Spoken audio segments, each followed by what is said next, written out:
Airmobile operations are those in which combat forces and their equipment move about the battlefield in helicopters under control of a ground force commander to engage in ground combat.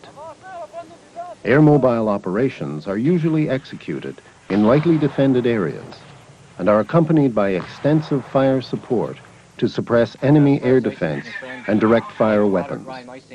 They are characterized by joint planning of all Airmobile force activities. An Airmobile force has been designated as part of the Division Reserve. The Airmobile force commander has received orders to seize key terrain held by an enemy platoon on the division's flank. This task will be executed by troops earmarked as the division's Airmobile force, and they have planned and trained for such a contingency. This operation will be conducted as a deliberate helicopter assault by an Airmobile company group employed as part of the Division Reserve. 12 utility and 6 observation helicopters have been assigned to the mission. Fire support includes field and air defense artillery and could include attack helicopter and close air support missions. A joint planning group has been convened to work out the details of all aspects of the operation. The operation will be planned in reverse order of execution, starting with the ground tactical plan, the landing plan, the air movement plan, the loading plan, and the staging plan. Fire support, suppression of enemy air defenses, communications, electronic warfare, and logistic plans are made to support each phase of the operation. All plans are directed towards the success of the ground tactical operation. Throughout the force, general preparations are underway, such as drawing ammunition, feeding, resting, and initiating liaison. In the formulation of the ground tactical plan, the major concerns of the lifted unit commander are the rapid landing and buildup of his entire force, subunit integrity, surprise, anti-armor protection, security, and such variables as heavy losses and weather. Aviation planning must consider the use of attack helicopters for direct fire, anti-armor support, and the suppression of enemy air defense weapons.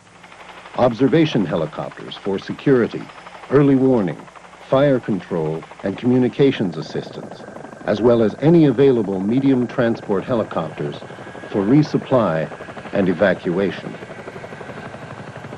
4501 and 4500 are going to be adjusted. The Airmobile force should be landed as close as practical to the objective.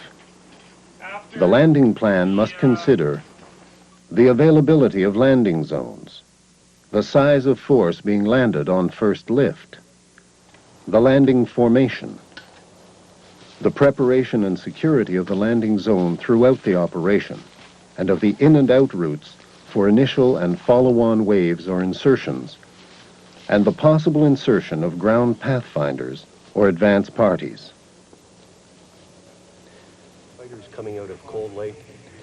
The air movement plan is the responsibility of the aviation mission commander. Return to the holding area.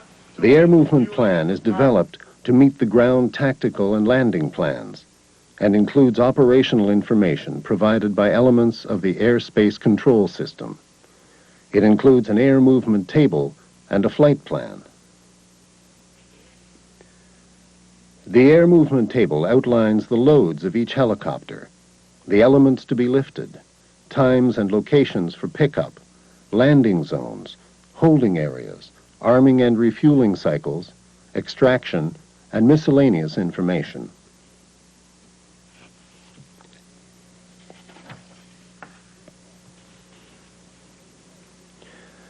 The first half of this table often serves as the air load table. It has been prepared primarily by the lifted unit's 2IC. The remainder has been prepared by an air liaison officer and includes scheduling of aircraft and assignment of routes and pickup and landing zones.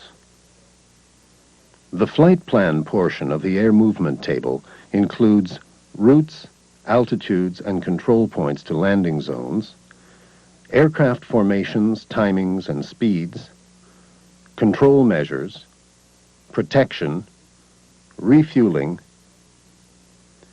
emergency procedures, and locations and timings for suppressive fire against enemy air defense sites.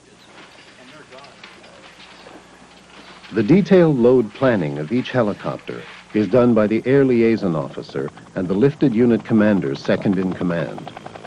It specifies the distribution of loads to aircraft, slung or integral loads, and a load preparation schedule. It also includes a priority for lift in the event of unserviceable aircraft and the placement of commanders. The loading plan also incorporates the location, layout, and operation of the pickup zone, including recce details, spacing of aircraft landing points, landing formation, loading times, and the identification of the lead chalk for the lead aircraft. This identification is usually done by a man with panel marker vest who makes himself visible to the aircraft on final approach. Individual aircraft identification can be accomplished by chalk number cards. The staging plan marries up the combat force with all its equipment and supplies and the helicopters providing the lift. It also includes times for orders, preparation of equipment, assembly, rehearsal, routes to the pickup zone, coordination details for the movement of men and equipment through areas occupied by other forces, control details for the pickup zone, and arrangements for security. Be able to give us full support on that. Of course, we might have to think about smoking the area. Fire support must be integrated with the ground tactical plan, the landing plan, and the air movement plan. It is coordinated and controlled through the Airmobile Force and Appropriate Formation Fire Support Coordination Center. 3 Charlie 501 at Tiger, go ahead. We have to sit down and coordinate the fire plans for the various... Fire support includes a fire plan for the suppression of enemy air defense elements and may include preparatory fire around the landing zone to neutralize suspected enemy positions and covering fire for maneuver of the attacking force. It would normally only include fire provided by artillery, mortars, attack helicopters, and close air support aircraft. The CAD plan is built up at the FSCC and uses all available fire support to suppress or destroy enemy air defense weapons systems. This fire support should cover the entire flight route. It includes smoke, chaff, and/or electronic countermeasures to neutralize enemy air defense systems and known or suspected enemy positions. It must be flexible enough to engage targets of opportunity. During the joint planning phase, details pertaining to command and control of the operation are resolved.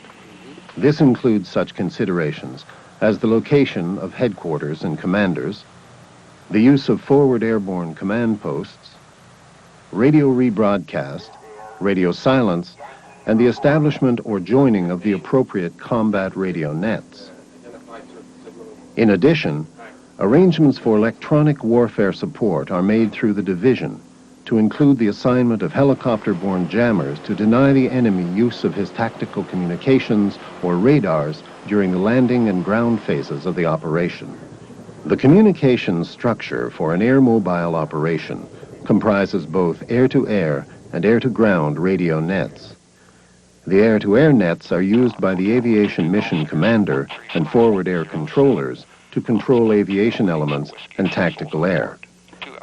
Air-to-ground nets will include the lifted unit net, the immediate higher headquarters command net, and the artillery fire direction net. Although a logistics plan is not a specified phase of the planning sequence, one must be developed to support all phases of the operation.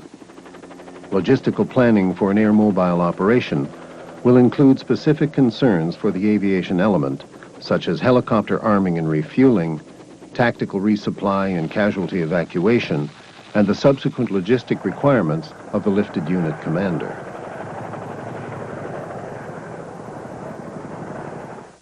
Once the joint planning is completed, the lifted unit commander and aviation mission commander can return to their units to individually complete the planning and coordination required for their specific part of the operation. Keep an eye on number 2, because sometimes they get you out. The operation is now rolling, with all activity taking place on a schedule linked with H-hour. The staging phase has begun well before the lifted unit commander and aviation mission commander started their detailed planning. After receiving the warning order, the force carried out preliminary planning, rehearsals, and load preparations. The reconnaissance and organization of the pickup zone is carried out by the air liaison officer and the lifted unit commander's second in command. Helicopter landing points and chalk holding areas are allotted to maintain maximum control.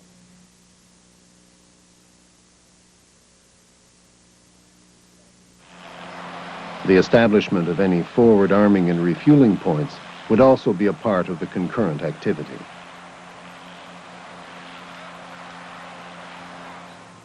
Troops now move to the assembly area, regroup, feed, rest, check equipment, and receive final briefings and orders. Here they pick up any bulk loads which have been dumped and prepare them for movement to the PZ. Le vent vient du nord-nord-ouest. Ça va être nuageux. La compagnie C occupera une position d'arrêt au centre de masse. Coordonnées 131694. Concurrent activity includes formal orders being given by the lifted unit commander and the aviation mission commander at their unit locations.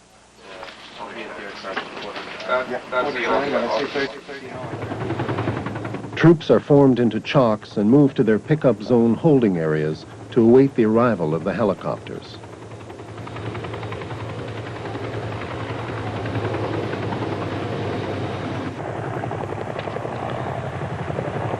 The loading phase commences with the arrival of the helicopter force at the pickup zone. The air liaison officer, assisted by the lifted unit's second in command, ensures that the pickup zone is properly marked and supervises the overall control of the incoming helicopters. Activity on the pickup zone is controlled by the lifted unit's second in command, together with the air liaison officer. Loading activity takes place in accordance with load tables, which detail the positioning, scheduling, and matching of loads to aircraft.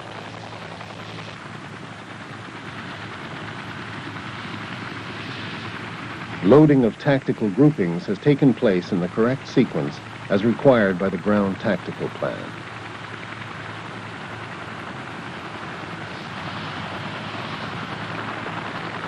The main body departs along routes selected to minimize enemy observation and fire, to aid in deception, to provide ease of navigation, and to minimize interference with friendly positions and fire.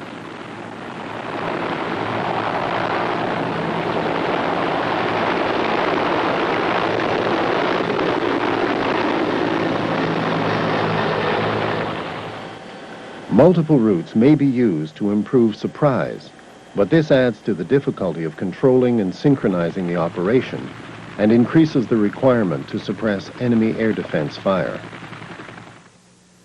The routes are translated into corridors based on air control points. Additional control measures include the start point, communications control points, rendezvous points, holding areas, and finally, a release point. When possible, the formation will be provided with an armed escort to suppress enemy air defense and ground fire which may be encountered en route, to provide fire support at the objective, and to act as a perimeter guard.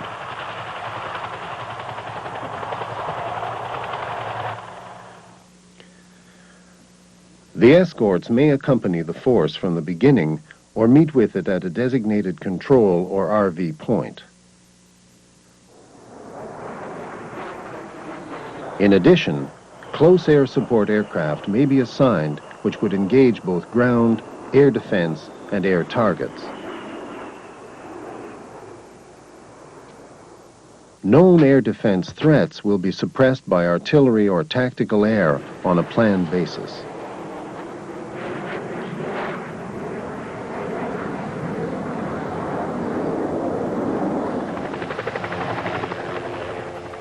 A part of the artillery fire plan is normally dedicated to the suppression of targets of opportunity by fire missions, directed by the supporting observation helicopters in contact with the supporting artillery unit. All fire support requirements are controlled by the force FSCC. As the formation approaches the objectives, it is split into smaller elements to allow flexibility of maneuver, to conform to terrain, and to respond to threats. Speeds used allow the formation to adjust the timings for the escorts to catch up after they've engaged targets en route. Element configuration enables an all-round lookout for defense against an attack. The lifted unit commander must be able to communicate with any pathfinders, the Airmobile Force Commander, and with the Aviation Mission Commander, in order to be able to react to changing circumstances. For this operation, sufficient time was available for the insertion of ground pathfinder teams, which were to locate, check out, secure, and mark the landing zones. All details of their insertion and tasks were integrated into the Airmobile Force Commander's plan from the outset. Echo nil. Ground pathfinder activities must be included in the fire support, electronic warfare, SEAD, air movement, and landing plans to ensure that overall mission security is not jeopardized. As H hour approaches, the fire plan in support of the landing phase is initiated. Ideally, a forward observation officer would be deployed with any advance party to direct the covering fire support for the force. An airborne observation post would also be employed to engage targets of opportunity using artillery, attack helicopters, or ground attack aircraft.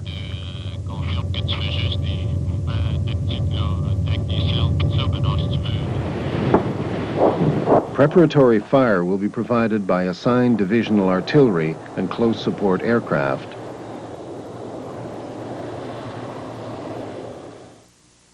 and could also be provided by artillery moved by helicopters into a distant fire base on an earlier insertion.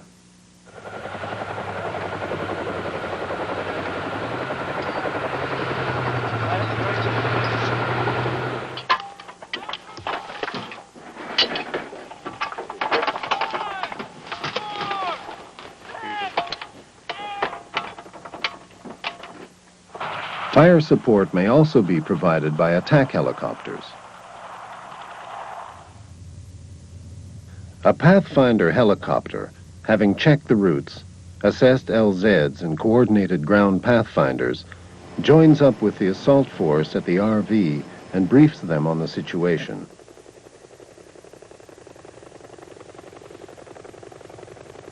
As the force passes the release point, the landing phase begins. Normally, the force will split and proceed to separate landing zones.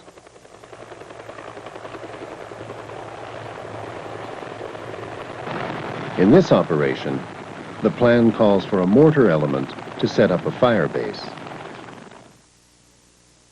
It has deployed approximately 2 kilometers from the objective.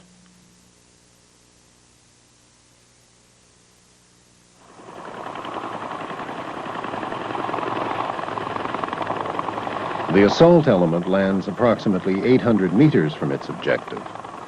Supporting fire is brought down by the mortars and artillery to fix the enemy and to provide covering fire. The LZ was chosen for the protection it affords against direct fire from the objective.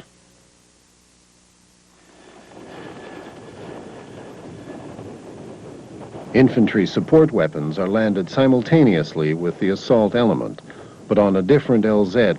They move to establish a fire base to support the assault, located approximately 500 meters from the objective.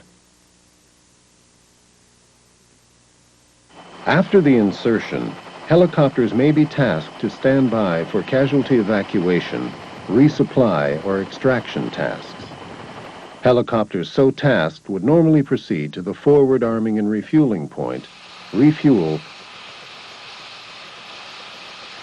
and move on to a holding area.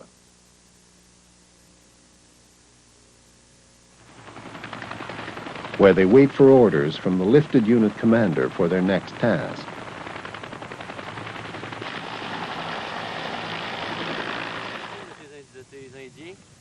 Once consolidation of the ground force is complete, the assault starts.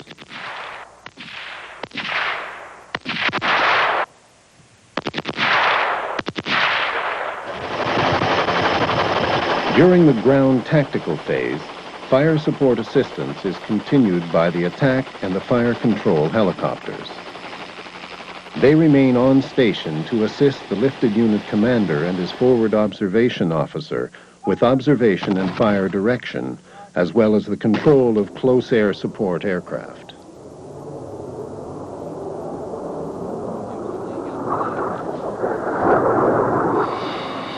Observation helicopters can provide radio rebroadcast assistance for the lifted unit commander and forward observation officer. Others may be used as forward command posts to control aviation support to the ground operation. The Airmobile force relies on helicopters to provide logistics support to the ground operation until link-up is completed. Casualties would normally be evacuated by returning empty logistics support aircraft. As well, dedicated medical evacuation helicopters may be assigned from Corps. Once the ground force achieves its objectives, the airmobile aspect of the operation is concluded. This production has illustrated an airmobile operation based on a company group in an assault. The principles and main elements of activity apply to virtually all airmobile operations, regardless of size.